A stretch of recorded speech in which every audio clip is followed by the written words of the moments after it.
How should we start this one?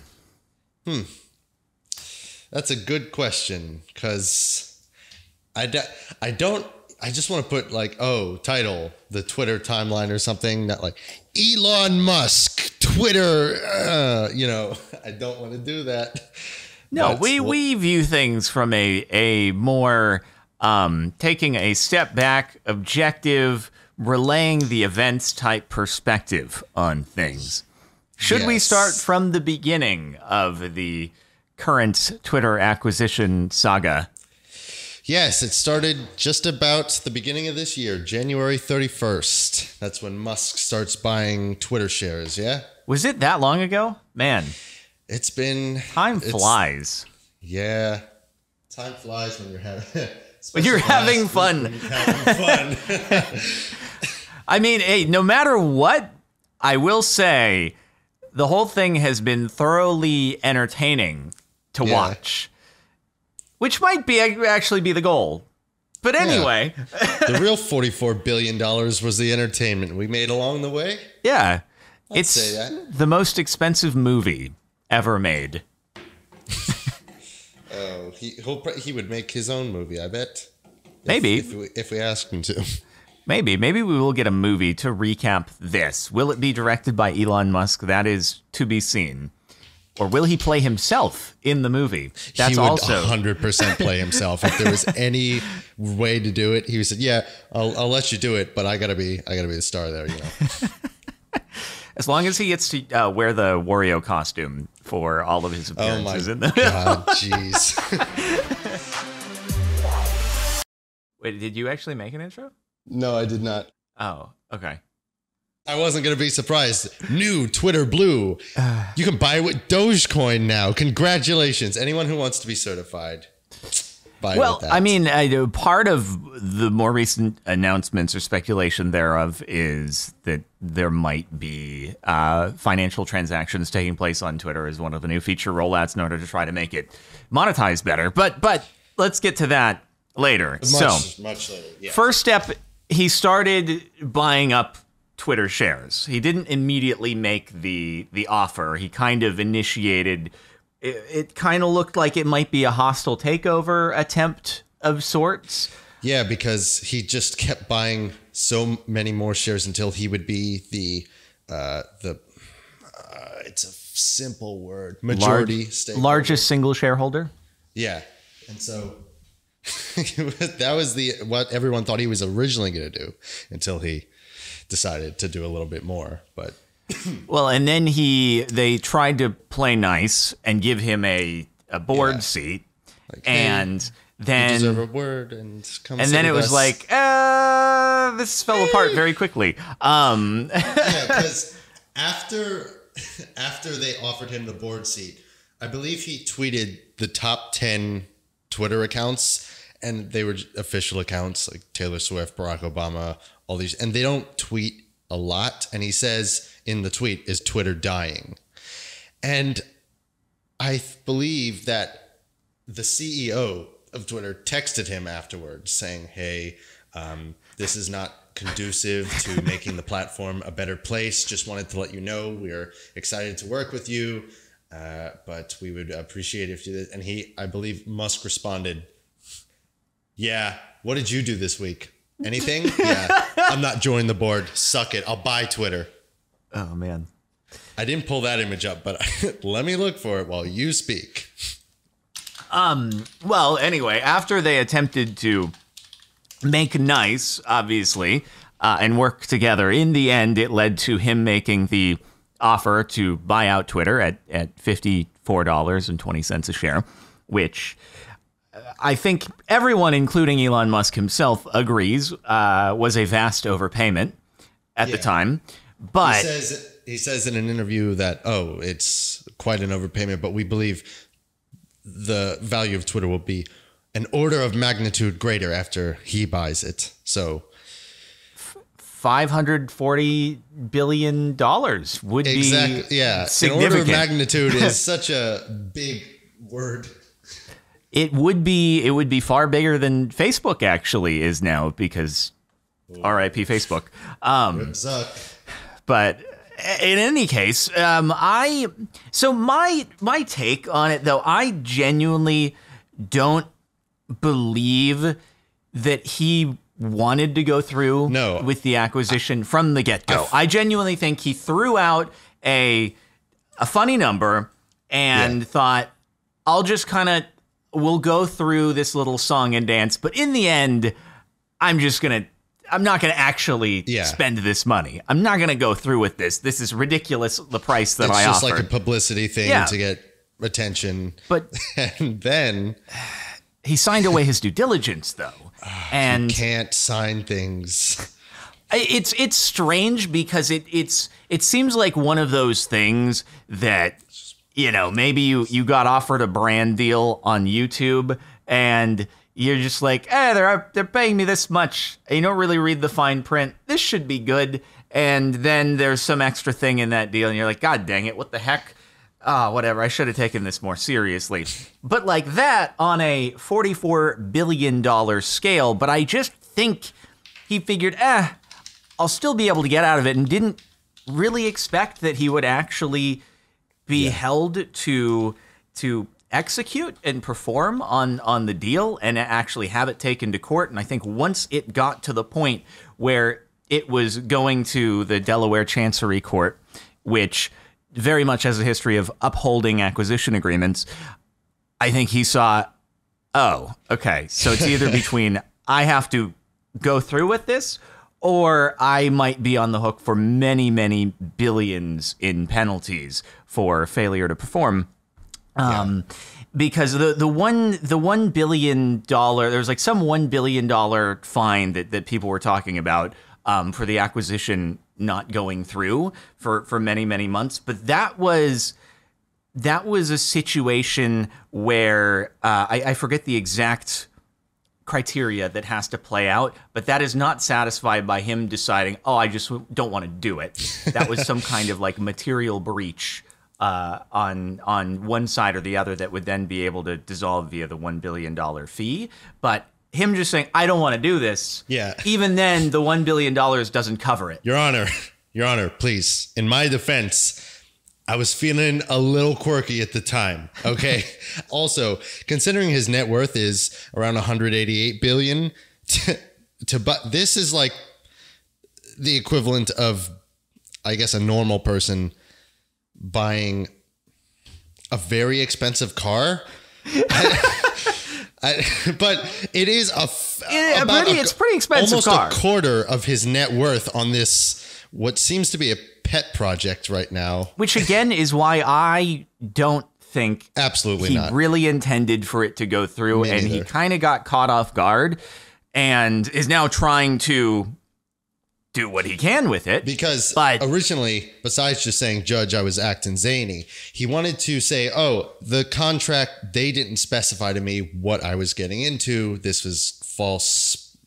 Like, you remember the whole thing about him going into bots on Twitter, and he was trying to he was trying to dig up ways to call a material breach on Twitter's part, saying that they'd misrepresented figures and that they're, we think whatever they declared of maybe 5% of users could be bot accounts is actually 50%, and trying to prove that Twitter was actively covering up and not sharing with him statistics about the company that were accurate. And so there was like a whistleblower situation that he tried to leverage.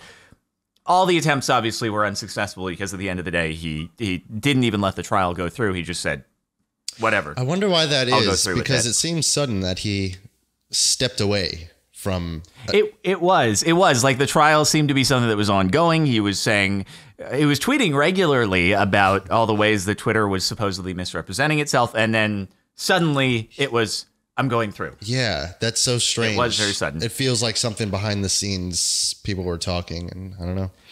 I'm sure there was. Well, yes, maybe just eventually there was some conversation where his lawyers are like, look, you're not getting out of this. I don't know what else to tell you, man. We've tried everything. You're not getting out of this. So you're either going to pay many billions, you're just going to light it on fire and burn it, or you can try to acquire Twitter and salvage it, and maybe you don't actually lose all the money if you're able to do what you envision with the platform.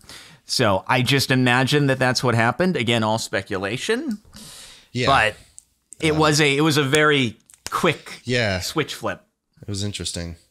But speaking of bots on Twitter, when you create a new Twitter account, what is that normally like? You get a whole bunch of bots creating a new Twitter account. What is that? I don't know. I haven't made a Twitter account in a very, very long time. Oh yeah. So did that? Would you have gotten the blue check mark, the $8 to stay verified? No, I've not got Twitter Blue. I'm trying to hold off if I can. Well, there is a chance that the future trajectory of Twitter may be such that if you do not have the Twitter Blue subscription, your tweets will not end up being seen by people. And if that is the case, then for the sake of, sponsorship opportunities, things like that, I may be forced to do it. But I think that the approach to it has been incorrect, and therefore I don't want to support it with my wallet. Yeah.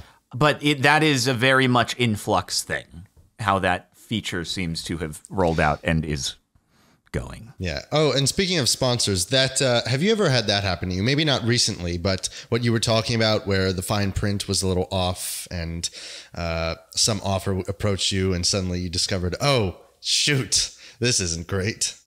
No, not recently. Not recently, of course, because you've gotten better I tried it. Yeah, I mean, I feel like while I have not gone to law school, I've become relatively good at reading into specifically sponsorship agreements when it comes to channels. I probably have about as much experience as most people when it comes to reading through those agreements, not taking them to court or upholding them in any sense there. But I've read a lot of them. And so it's like pretty easy for me to call out if something is like irregular about them. And it saves a lot of money not having to pay a lawyer thousands of dollars for something that I've viewed hundreds of times, I suppose. This is going to end up being a really funny clip that eventually I'm going to have some problem with some company and it's going to go into court. And then someone, it's going to be big public news. Someone is going to do a Curb Your Enthusiasm clip. No, someone's going to do a Curb Your Enthusiasm clip of me saying that. And then the headline of YouTuber in legal battle with such and such company. Wow, big because aspirations. He did his own agreement. Getting into the biggest lawsuit. World news. YouTuber Jordan Marin. Oh, wow. Man. Oh, so about the bots thing. When you make a new Twitter account, or a bot does, right? What would that look like? This seems like a rhetorical question right now. Visually. Well, at one point, it would have been, what are your interests? And if the bot selected gaming, it would have shown my account as an autofollow to them, which got me a lot of followers over the course of a few years while that was happening. Well, that's nice. Almost. It's good. It's good for sponsorship opportunities, at least. I suppose it is. Look how many followers I have. Don't ask about any of them.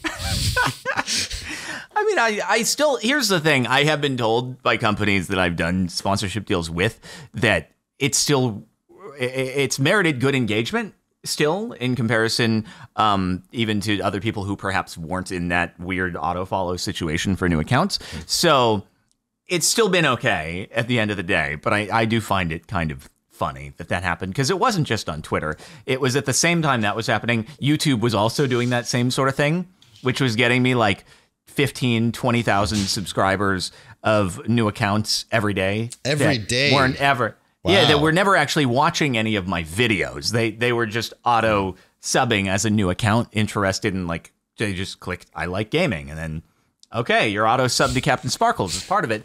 While now 15 to 20,000 subs a day is very common for tons of channels across the board, that was a significant amount back then. And it was not the followers that you want to have. Yeah. You want to have subscribers on YouTube. You want people who subscribe on YouTube to watch your videos, because if they don't, it actually hurts your video performance. That's weird. I don't think we've seen any evidence of that though, right? It's never come back. Maybe the other channel. Yeah, no, we've seen it a little bit. So anyway, with no context, while you were gone, we did a couple things we made some eggs.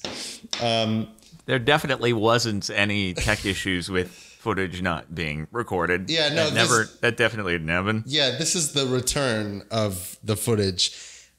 Here's the egg. It was quite wrinkly. I'm actually glad now that there wasn't a second egg inside of this egg, because then that would have been a real bummer. Devastated to not get that footage. And for context, the way you led into this is you said, hey, what does it usually look like when there is a new Twitter account? And then finally I caught on and I said, oh, it's an egg. And then you're like, hey, I have an egg. I have it right and here. I'm going to crack it, and it may have another egg inside of it, like a bot egg or something. So you cracked it and it didn't, but it had 2 yolks, and that's the story. Yes. And what an excellent time it was. Unfortunately, there was some sort of exception with OBS or something. So, maybe if I ever find another one of these eggs, you best believe I'll be putting it on the episode. Okay. We'll be on the lookout. It'll be the main draw that keeps the people coming back. Now. So we were saying before the footage went kaput that there is a chance with Twitter Blue that it might be an experience where if you don't have it, your tweets won't be seen by anyone. And that is a concern that could potentially get me to subscribe because of sponsorships. In any case, I view the going through the acquisition as like he was forced into it. He didn't want to, and now it's more or less it is a pet project, as you said. I think Elon Musk has a background in like technology and engineering, but not so much social perspective. And Twitter it's a human platform. I don't think it's something that you can necessarily engineer to success. I think it has a whole variety of more human problems where anything that you do is just going to cause some subset of people to be really angry about it, and you do the opposite, another subset of people are going to be very angry about it. Twitter is the stereotype for people being angry about stuff. Yeah, it's going, no matter what, it's going to be an exceedingly thankless job. And at least previously with Twitter, it was kind of just like viewed as a company, right? Like Twitter, the company making company decisions. Now, anything and everything, it's going to be viewed as Elon Musk has done this, which I feel like is what he wanted. But he didn't want it. I genuinely don't think he didn't want to own Twitter. And now that is the outcome of him now owning it. And I'm sure he's going to try to make the most, and he probably enjoys the attention to a certain extent, but I don't think he wanted it to be that way. I do remember even back in 2017, he had what was likely a joke tweet saying, "Hi, how much is Twitter?" And then he expressed interest in making a new platform. I think he just saw the weird base of success and of Parler and Truth, or all those offshoots of Twitter for specific groups, and he thought he could get on that. But maybe it wasn't expressly that he was thinking, I do not want this at all. It's more like if you see a big house, and you're like, I'm going to live in that. Yeah. But you're not actually, it'd be cool maybe to be in, but then actually buying it for $44 billion, you think, no, I'm actually not actually going to do this. This is an imagination type of thing. And then it ended up not being an imagination type of thing. Dreams do come true. Maybe, or nightmares too. Yes. Maybe it was a situation where the hope was that he could get in the door with an offer that was a gross overpayment, and that's how the talks could be initiated. But then he could say, oh, no, look at this, and this that Twitter has misrepresented to me, and therefore let's get it for less. In order to avoid this whole song and dance of going to trial, let's just reduce the price and we'll settle on a lower price. So maybe that was part of it. Maybe his goal was actually wanting to own it, but at a better price. And he didn't think he would end up being forced to honor the original contract. Yeah. So I don't know. There's a lot of possibilities. Nobody really knows but Elon Musk himself. But whatever the case, he does own it now, well, alongside whatever other shareholders, of which there are a handful. I don't know how many there are. It's not entirely him, but he did have to leverage his Tesla shares in order to complete the acquisition. And that is another element that I figure is worth discussing, because you mentioned, he's worth, say, about $200 billion. But that's all tied up in holdings and assets. Right. If he were to go and sell out all of his ownership, it's suddenly not going to be worth $200 billion anymore, because he's going to drive the price down, just like the Bill in selling his shares. Thing. Yeah. And also he's going to cause other people to lose faith in Tesla stock if he is offloading the entirety of it himself, because people want their interests to be aligned with the corporate leadership. And if the corporate leadership no longer has a stake in the company being successful, then people aren't going to be as believing in the company's mission either. And so they're like, Elon Musk said months ago, he's like, that's it. I'm done selling Tesla stock to help fund the Twitter acquisition. Earlier in the week, he sold $4 billion worth more of Tesla stock, as it was shown in a filing. So the problem is, even now that the acquisition has gone through, he has supposedly stated, Twitter could be bankrupt within the next year. And either he will have to then go and raise more capital. I'm sure he could find more investors, but it would probably be at a lower valuation. Or he will have to... It's weird to think of one person bootstrapping something the magnitude of Twitter. Something so large of an entity just by himself. Right. But it could be what actually has to happen.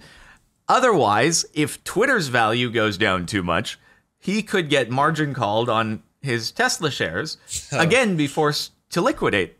Not all of them, but some of them. There are like 3 elements that I think are like concerning to someone who would be a shareholder in Tesla about the whole situation. And I have no vested interest, so I'm like, I'd like to think I have no bias on the situation, because I don't own shares. I didn't own shares in Twitter. I don't own shares in Tesla. And I think that you have a situation like one of them, his attention has to be somewhat split between the businesses, right? You also have some of the statements that he has made are quite potentially alienating Tesla's core customers. And then you have the possibility of having to sell more Tesla stock in order to continue Twitter's operation. So there's like 3 different components at play there that would be very worrisome to me in terms of his involvement with Tesla if I were to be a Tesla shareholder. Although it seems he's done not this, but similar things that might shake people's trust in his leadership, perhaps in the past, and Tesla keeps going up. Certainly. But his statements are only one element. The other 2 are more like, you could argue, yes, he's already CEO of Tesla, SpaceX, Neuralink, Boring Company. I don't know if I'm missing any others. So you're like, what's one more to add in? But I think that Twitter is sort of a different beast. Again, the other companies are it's like engineering in order to develop the product and push the companies forward. Twitter engineering can only do so much when you really are trying to solve like social interactions between other humans. And therefore, I think in order for it to be successful, it actually does require more involvement from him if he is going to actually be the one to push it in that direction. or he has to be hands off and let other people kind of make those decisions. I suppose, yeah, decision-wise, he could eventually hand it off to someone else, but he would never leave the platform, I think, because he definitely likes attention. And so certainly he's essentially the ruler of the biggest distributor of news and information to random people that there is. Maybe not in-depth news and information, but the latest happenings. And if he can put himself all over it and above it, that kind of cements his place as a social figure that everyone is and will be talking about. Sure. And he has, if nothing else, been very, very successful at keeping to the top of all the headlines and very much in the forefront of people's minds. Obviously, we are making a podcast discussing things, right? So we're contributing to it. Yes. No more after this, though. This was hopefully this will be the last one, because this is we've fallen right into his trap, Jordan. We have. But whatever happens, it is like it's been an entertaining situation to watch play out. That's for and sure. I'm sure that it would have been wise to invest in popcorn stocks before all of this played out. I'm sure they're through the roof. Popcorn futures. Are popcorn futures a thing, or do you just have to go with corn? You may just have to go with corn. I think those are already up because, inflation and supply issues. Wow, so probably and supply issues? You mean our last 2 episodes? Wow, what a plug. Inflation caused by supply issues, perhaps, among other things. So probably missed that one. But I just got a picture of someone in a VR headset eating popcorn. I love to put on my VR headset and just look at Twitter scrolling feed, just feeding right into my eyeballs. It's incredible. But I guess, hey, maybe we should talk about some of what has actually gone on at Twitter since the acquisition went through, because I mean, it's been very quick for noticeable things to take place on the platform. It has been very fun ever since this happened. All of the beginning stuff with Musk going through with the bots and the agreements and the disagreement and the courts, that was all the cold open. That was the introduction to right now. We are at the maybe climax of the entertainment of this particular thing, because so with Twitter Blue, the new Twitter Blue. Well, wait. Before we get to Twitter Blue, what were you discussing? The first thing that happened when he walked in the door, well, literally, is he brought a sink. But that wasn't even where I was trying to go with that. They laid off 50% of the workforce, essentially. And apparently after laying off 50% of the workforce, they were like, oopsie, some of those were wrong. We didn't mean to let you go. Please come back. It was so funny to see news articles end their report saying, we've reached out to Twitter for comment, but they no longer have a communications department, so we cannot get anyone to respond to us. I didn't see that. That's a good one. That's so funny. From a human standpoint, obviously I feel for people who lost their jobs, and that's a bummer. I also understand, though, as the new owner, trying to make it a more efficient platform. And he was doing it in a way that,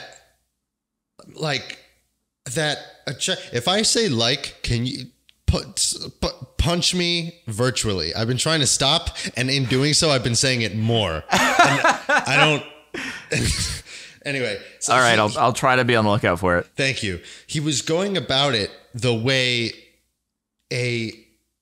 someone completely unfamiliar with how it works. What he asked people to print out their code, and whoever wrote the most lines of code would be fired. Now, or the least? Was it the most or the least? And also, is this confirmed, or was this speculation? Because I did see this article.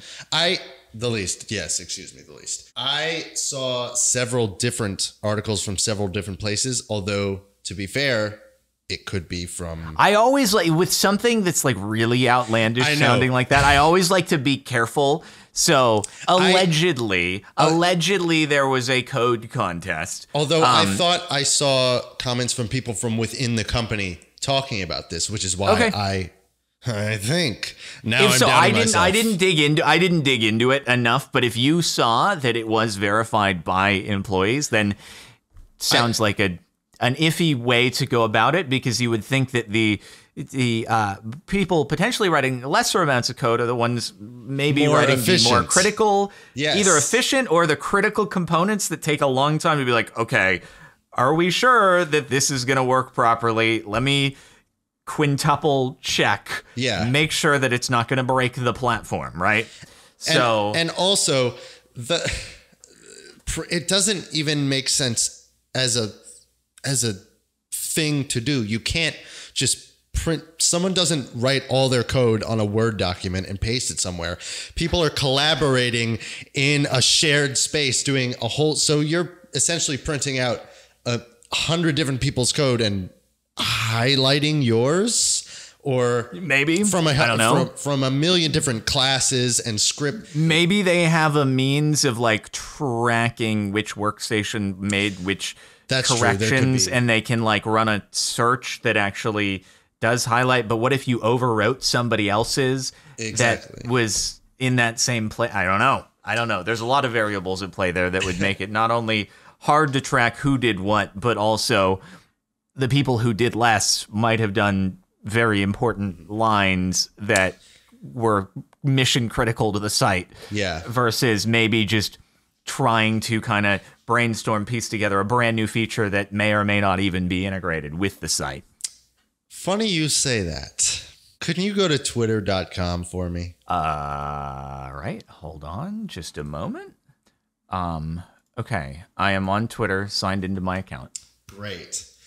Hit F12. Okay. What is it? I am in coding. Yeah. What does it say there on the right?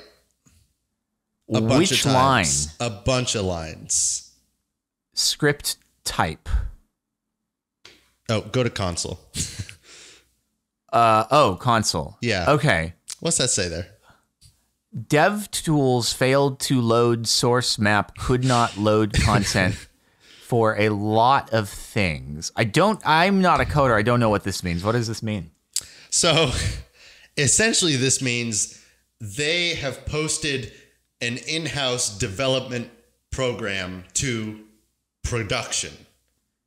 So it's saying dev tools failed to load source map, could not load content for ton.local.twitter.com, which is likely some resource on a local server at Twitter that it's trying to reference.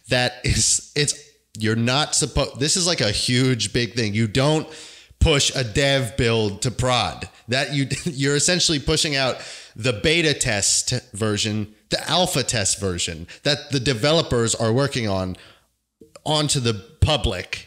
And so this is the dev tools. Does this create like big vulnerabilities?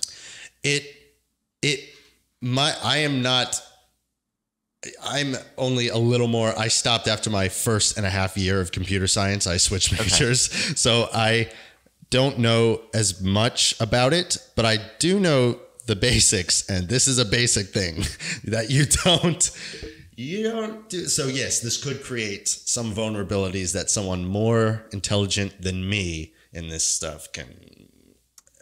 Oh dear. So hopefully Twitter has some compelling bug bounties that have not been taken away since the acquisition. I'm surprised that it's still here though, because I learned about this yesterday and I feel like this should be fixed within hours of being heard. Did you find this yourself? I didn't. Or is this was in an article? This was some other programmer was talking about this, and I saw them, and I went to Twitter and I hit F12, and here it is, right in the log. Wow. Okay. Yeah. So interesting. Yeah, I am unfamiliar with the significance, but I'm sure that maybe a handful of people watching this will also appreciate the significance of it. Yeah, the main significance is it's not going too smoothly over there right now. Yeah. Well, okay. So, I mean, I was going to more so reference the external factors, what you can actually see when you visit the site and the interactions and whatnot. But maybe from the actual coding, it's internal too. I guess getting rid of the people who wrote the least amount of code, if that is true, maybe wasn't the best method to filter idea. them. Yeah. Interesting. Okay. Well, the more you know. I'm taking a little programming class here. I mean, okay. So, yeah, oh boy, what a saga with the verification situation. Oh, that's even more fun. I mean, verification generally exists on platforms for a reason, and it's to combat impersonation. And I think the thing is, and this is where it's kind of that human element, social problem versus just engineering comes into play. There are obviously people who, see the Twitter verification thing as a status symbol. It's like, oh, you're verified? I'm not. What the heck? How do you get verified? I want to be verified. And I think that sort of mentality is something that Elon Musk kind of bought into himself and thought to himself, like, okay, so people really view verification as a status symbol, so I should be able to tempt people into paying $8 a month because they're going to see it as, oh, I get this cool status symbol, and that's going to be a really compelling reason for these people to buy it, without considering the reason why verification exists in the first place, which is in order to make you combat feel scams. Important. Yeah, scams. Right, yeah. So I think that's the biggest blunder. Is I think it's just the wrong line of thought on what the badge is, and him saying, "Oh, we're going to get rid of this lords and peasants," as he called it, situation on Twitter. I just don't think is the right perspective. Like maybe it's just because I've had the tick for so long. I just genuinely I don't care about it as a status symbol, and there probably aren't that many people out there trying to impersonate me on Twitter, but on YouTube, hold on there are. Second. Oh, okay. I'm impersonating you on Twitter. Oh, okay. Someone was at your door or something.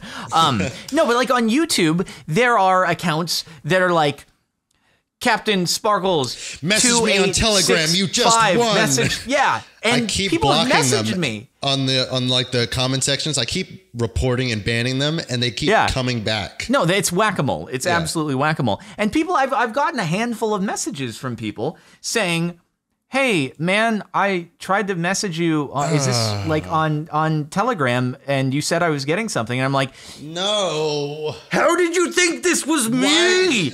But that said, that is such an obvious, it's such an obvious scam, and people still go into it, which means that on Twitter, if someone can more closely impersonate you and you don't have a check mark, all of a sudden, it's really easy to loop people in. The standards are pretty low in terms of what it takes to get people to fall for something. As sad as it is to say. So, that is why those check marks exist.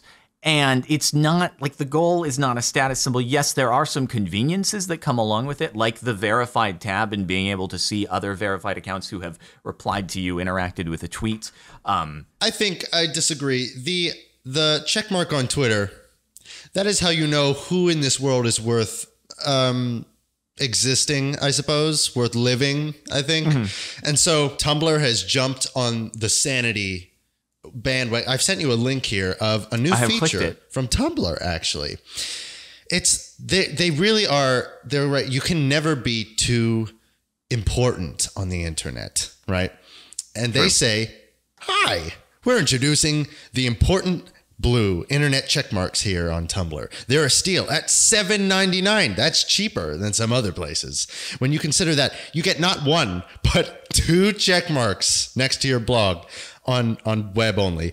But can you believe this? Tumblr, you get 2. Twitter, you just get 1. That's almost double. I think that's a ripoff, because for a period of about 1 hour, I had 2 check marks on Twitter and it was free. What? Wait, did you miss this? That's what I was about to go into, but we need to go over I had 2 check marks and it was free. Now only certain companies have 2 check marks. Oh, wait. So so 1 check mark means you paid, 2 check marks means official? You're official. Yeah. Oh. Yeah. But anyway, let's get into it because that was implemented after it was determined that there was a problem. So why don't we get into the problem? Although before this Tumblr checkmark thing, I believe it's actually real. It's a real thing. No, it is real. Yeah. No, I've heard. People just kept buying for $8.99 and they ended up with 100 check marks or something. Oh, you could stack. It's stacked. On the whole page was just check marks. It was just monetization and marketing opportunity from Tumblr. Well played by then. Tumblr should have bought Twitter. They've obviously got the mental. They know what's going on here. Who does own Tumblr now? Because Yahoo owned it at one point, Mr. but then didn't. Oh yeah, Mr. Cum? I said Mr. Tum. I thought you said Mr. Cum. Why would he own Tumblr? I don't know. That was for you to tell me.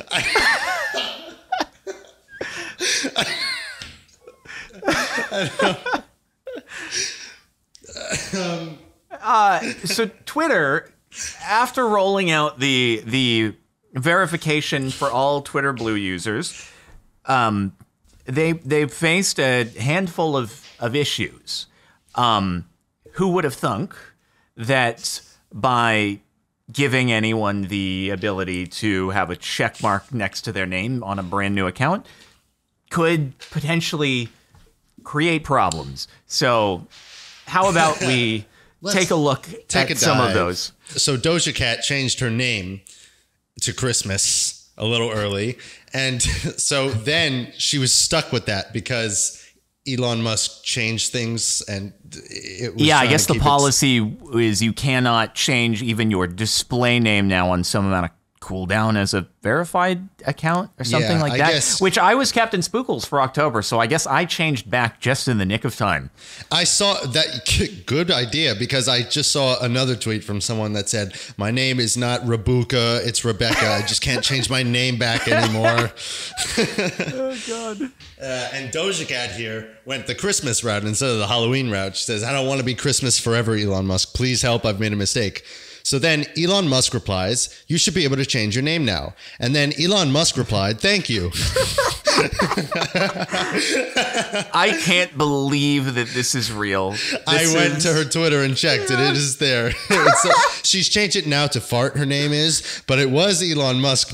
I thought, I don't know much about Doja Cat, but now Doja Cat is funnier than what I thought she was, which was I have no idea about anything. You didn't really know, you didn't have a baseline, but whatever it was, she's way high above it now. Baseline tag for Doja Cat, funny.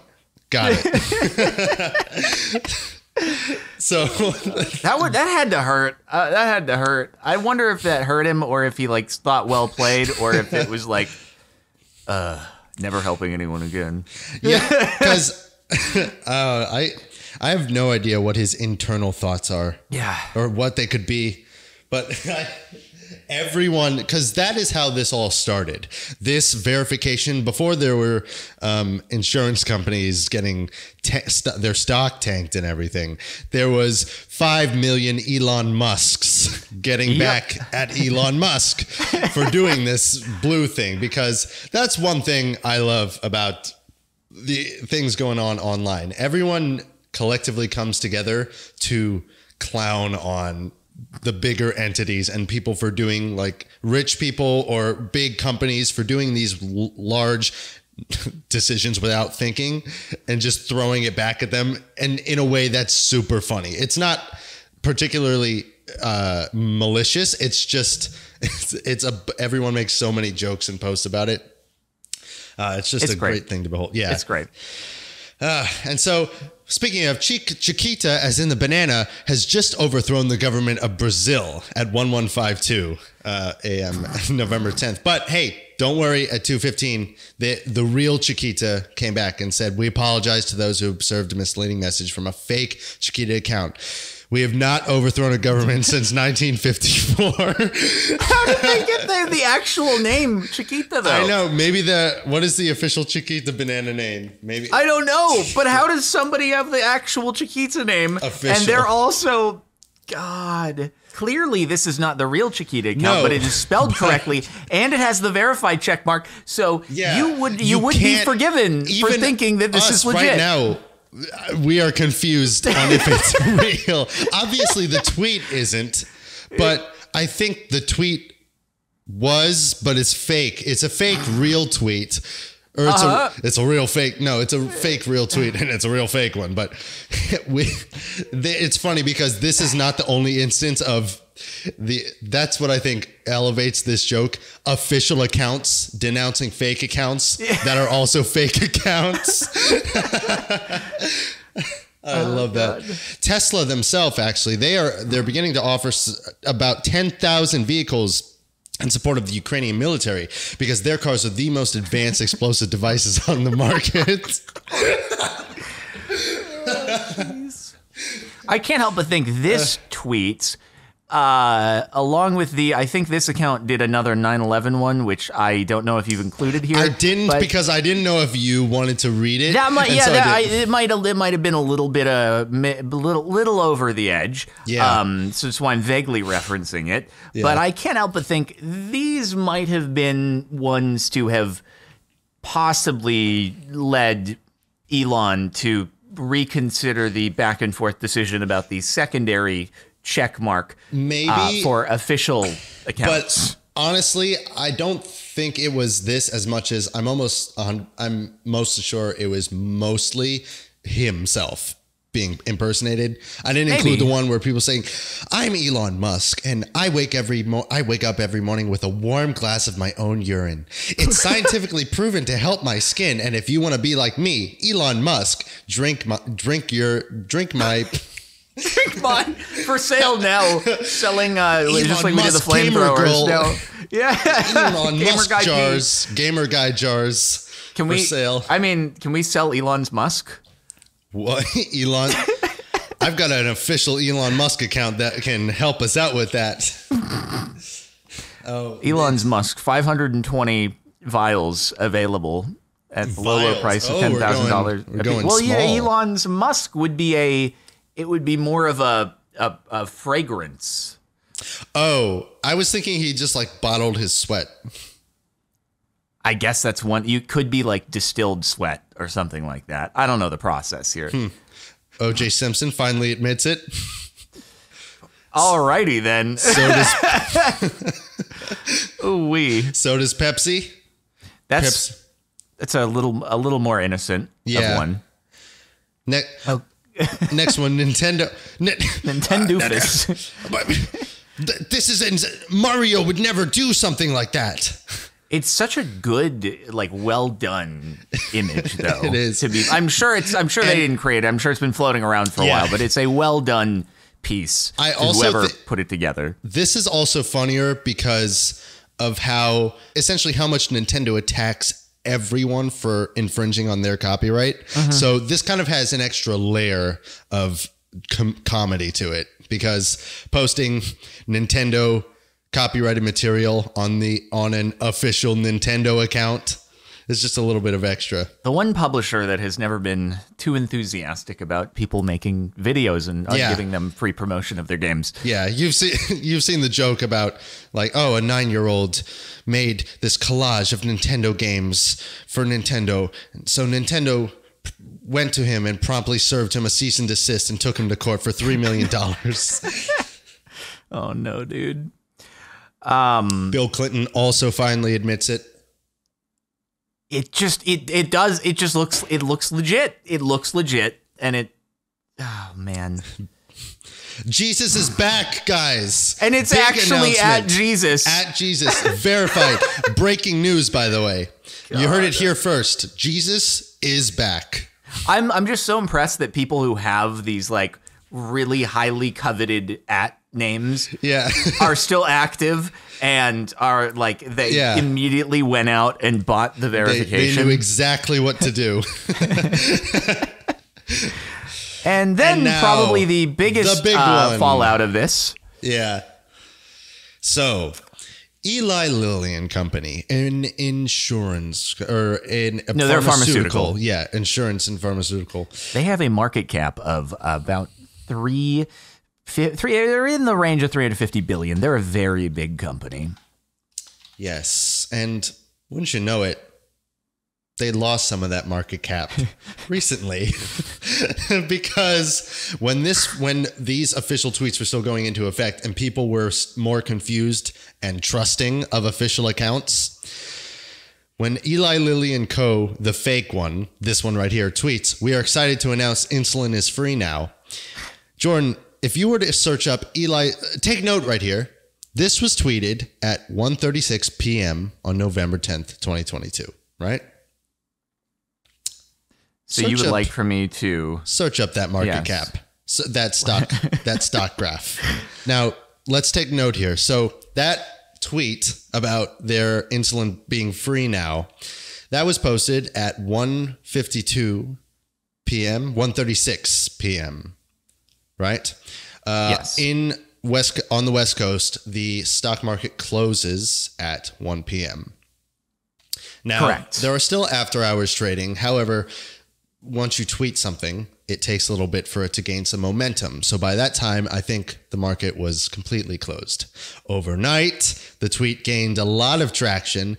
And when the market opened that morning, there was a little bit of a change. They were down a little bit. What's the actual percentage change? Because I can't get it. Can I highlight it? Down 5.4%.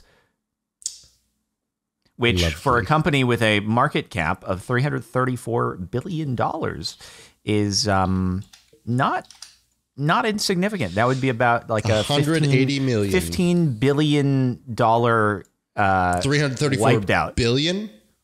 334 billion is their market cap. So it's about a $15 billion loss of market cap. Wow. That's, $8 or in to compare, about a third of Twitter. Jeez. Wow.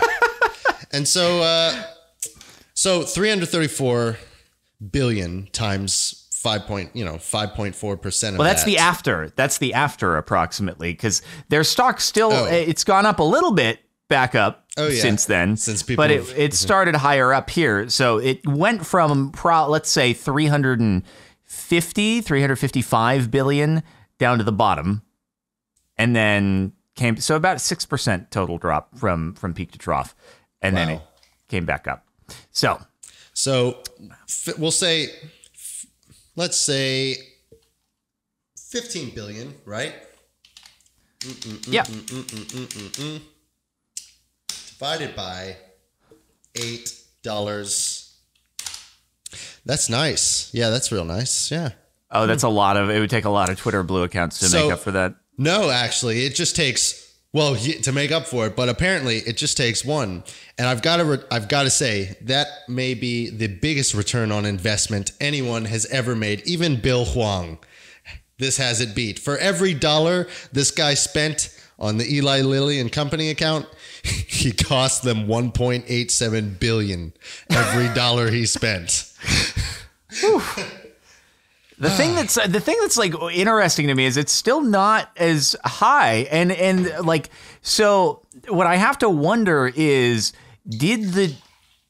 was there other bad news that came out at the same day, or was it just the fact that people were like, oh God, they now have to announce, hey everybody, just kidding, we are not giving away a life-saving drug. It is still going to cost lots of money, and so we're sorry. Like the PR person who has to go and apologize. No, finish the tweet.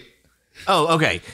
Well, we have another tweet. We apologize to those who have been served a misleading message from a fake Lilly account about the cost of diabetic care. Humalog is now $400. We can do this whenever we want, and there's nothing you can do about it. Suck it. Our official Twitter account is LilyPadCo. So we have a secondary account. Yeah, that's another Chiquita situation. Yep, another Chiquita situation. But then for the actual, I don't know if Eli Lilly does have a Twitter, but whatever PR person has to then go and be like, yeah, we're not doing this nice humanitarian thing. Yeah. We're actually still charging lots of money. And so maybe so the stock initially takes a dive, obviously, because shareholders are like, oh, well, there goes some profits if they're not charging for this product. But then is it like now the company is in a massive PR blowback situation for having to basically say, no, we're not doing this nice thing that somebody else said we were doing. And now that looks really bad to have to apologize from that. And so therefore it's actually the stock has remained lower as a result of people being like, oh, this is just a bad situation overall. I don't know though, because I think it's, it's not normal people who get insulin aren't going to stop getting insulin from this company because they can't. That's the whole point. And so I think people who actually invest in these pharmaceutical companies, it's pretty much, I think it's agreed upon that pharmaceutical companies are, let's say, allegedly evil to a degree. Because I just saw the stat today. More than 14% of people who use insulin in the U.S. say it costs at least 40% of their available income per month. So that's a depressing one. Rent to keep yourself alive. And so that is an entirely different episode that I don't know if we'll ever even go into because there's so much and it's so deep and it's so not good. But good job, fake Twitter account guy, for making them at least have to say it. Oof. Okay. Well, so this maybe sprinkled in, with some fake Tesla tweets, sprinkled in with some Elon Musk impersonators running around, and they, at least for about an hour earlier this week, rolled out the secondary official tag on Twitter accounts, of which I was the recipient of one. So if I had gone to my profile, I would have had a secondary underneath or next to the @CaptainSparkles. It was like a little gray little secondary check mark, and it said official next to it. Handful of people who had legacy verification check marks got one of those.